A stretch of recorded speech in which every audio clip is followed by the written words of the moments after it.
This gigantic beast of a system, the OG Xbox, was released in late November 2001 alongside the PlayStation 2 and the GameCube. Now, I don't know if you want to technically count the Sega Dreamcast in the mix because technically it was already discontinued by the time this even came out, but nevertheless, the OG Xbox has a place to be in video game history. Of course, I'm not going to dive into the history because there's like a million other videos about it. What you will get is my opinion of the darn thing because I absolutely love it. For one, it is the most powerful console of the 6th generation. So powerful that it's more powerful than my freaking Wii. Isn't that fantastic? Now, I'm not gonna lie to you, by 2001 standards, this thing is pretty big, even though technically my PS5 Slim is bigger, so it doesn't really surprise me. But one thing I like over the PS2 is the fact that it has 4 controller ports, which was a pretty big deal to some people. Also, the Xbox is technically capable of DVD playback, although you'll have to get the DVD peripheral that plugs into the controller port, and you'll also have to have the Xbox remote. Otherwise, you'll get a message saying that you'll need the peripheral to work. I think this was an afterthought because the PlayStation 2 had it outside of the box, so they thought that people would probably complain about it. And I'm pretty sure people still complained about it due to the fact that you'll need the peripheral regardless, which was separate. But despite only having 3 connections in the back, because you got to keep it simple, you know? And for the most part, I like the design because it's simplistic, it's not too try hard, and it's not overly complicated to where you have a hard time plugging it in and hooking it up, kind of like the Sega CD. When the Xbox first shipped out, they came out with this gigantic Duke controller.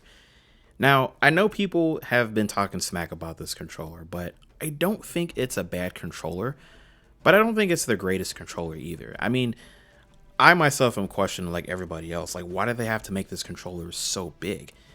You know, it's so big that the placement for the buttons is a little weird, so it takes a while getting used to. And same thing with the placement of the black and white buttons, which are on the top.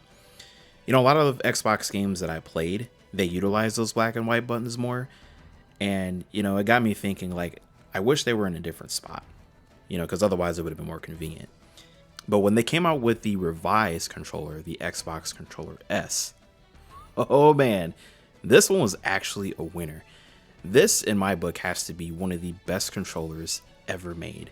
And I think it really set the bar for every other controller after that. Because it's not too small to where it feels cramped, and it's not too big for your hands either. It's the perfect size. They also fixed the button placement too, so it feels a lot better and it feels a little more natural. Although I still think having the black and white buttons was a little strange to me, but I mean, of course, this doesn't excuse the fact that this is one of the greatest controllers ever made. But the one thing that I think is so brilliant that I am wondering how come no other game company has ever done this with their controllers. So you have this breakaway cable, right? So this is designed so that if in case, you know, your little brother or sister walks past and they accidentally trip over your controller, it won't bring the console down with it, because if for some reason they trip over it and the whole console comes crashing down, you're pretty much fucked. You know, it's interesting because these game cases are green for the most part. You know, they sort of distinct themselves from like regular game cases because you're just like, that's how I know it's an Xbox game, because it's green. But I'm going to flip through a couple of games that I have in my collection. I'm not going to show you every single game that I have, but some of these games I think are worth mentioning because I do have a few exclusives here, including one of my favorite games, which I'll show you in a bit. But one thing that's interesting is this this registration card, which I'm going to fill out by the end of the video because I'm curious to see what will happen if I fill this out and ship it. So we're going to come back to that. But also another thing is that a lot of these games you'll notice that I've gotten from Goodwill for like $2 to $3.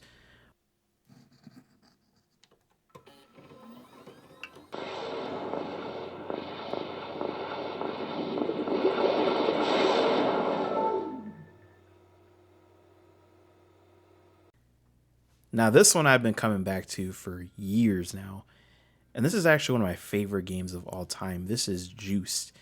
It also got a release on the PS2 and the PC. In case if you have some free time and you're going around shopping, I recommend checking out this one. Now, although it's not quite as up there as, Need for Speed and Midnight Club, in my opinion, as far as customization options are concerned, this game actually has a lot going for it. And, I come back every single time and it's always a different experience. But I will warn you though, if you are starting out, it can be a little tough during the get going.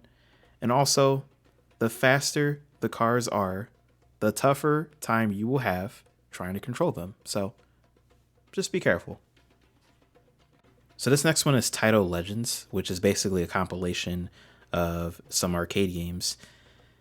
And this one's kind of weird. I'm not gonna lie. I don't even know half of the games that I'm playing. I don't even know what I'm playing right here, to be honest. I completely forgot. But this one was just a random one me and my girl picked out, and we were just playing it. This one's okay. Other than that, I mean, that's about as much as I have to say about it. Now, this next one, Forza Motorsport, has got to be one of the best racing games you can ever find on the platform. And, with some of these games, I sort of wonder, can this even run on the PS2 or GameCube? Because this is in an entirely different league of its own. And it looks so good that, I get to thinking, it's almost as if it's running on the 360. I mean, it's literally next level. And as far as, the sense of speed and, how it plays, I think this plays far better than Gran Turismo 4.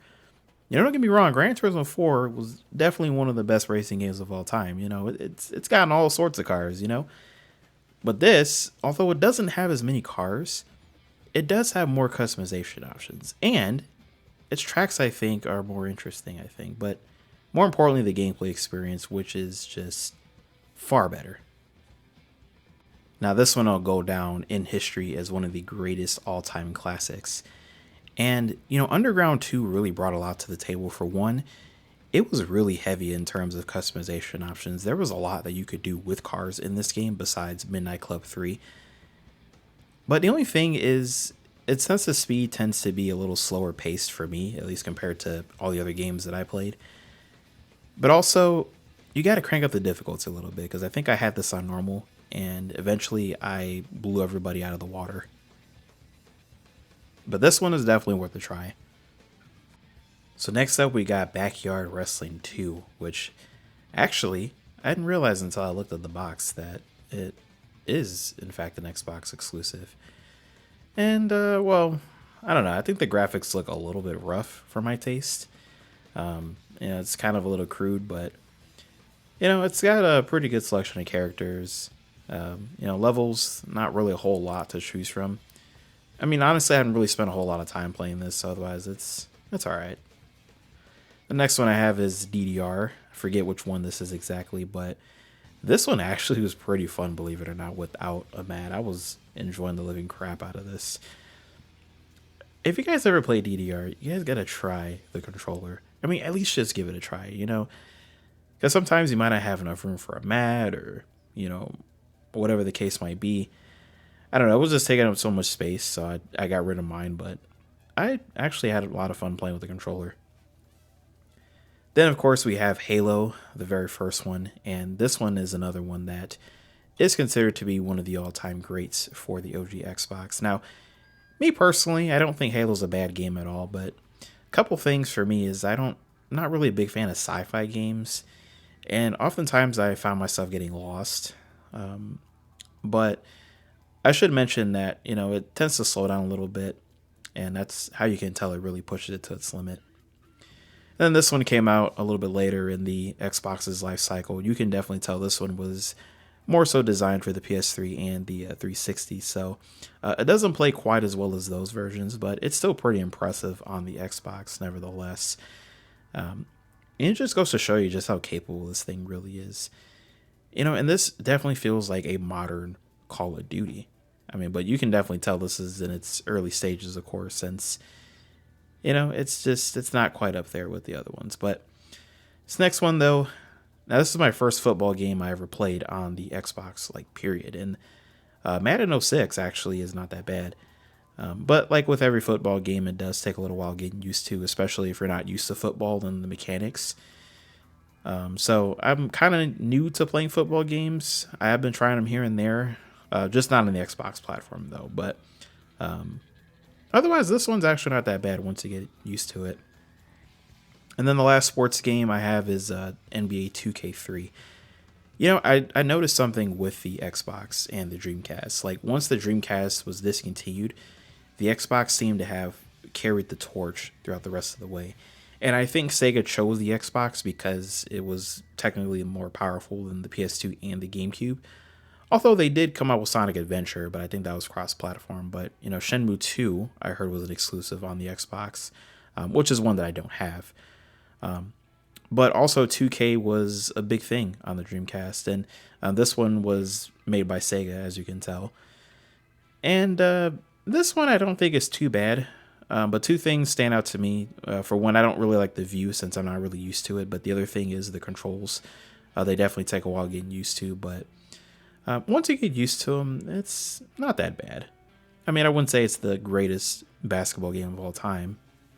But it's really a shame how far we've come as far as the Xbox because, when I look at the Xbox Series consoles, dating all the way back to, the OG Xbox, I don't really think it's been the same since. Because nowadays, what are you going to do with the OG Xbox? You can play offline, but, that's great because there are hundreds of games available for it. Versus you have consoles like the Xbox Series and the Xbox One consoles, which, there are a handful of games that you might not ever be able to play again, because some of them are strictly online based. Now, that's not to say that those systems are entirely gone.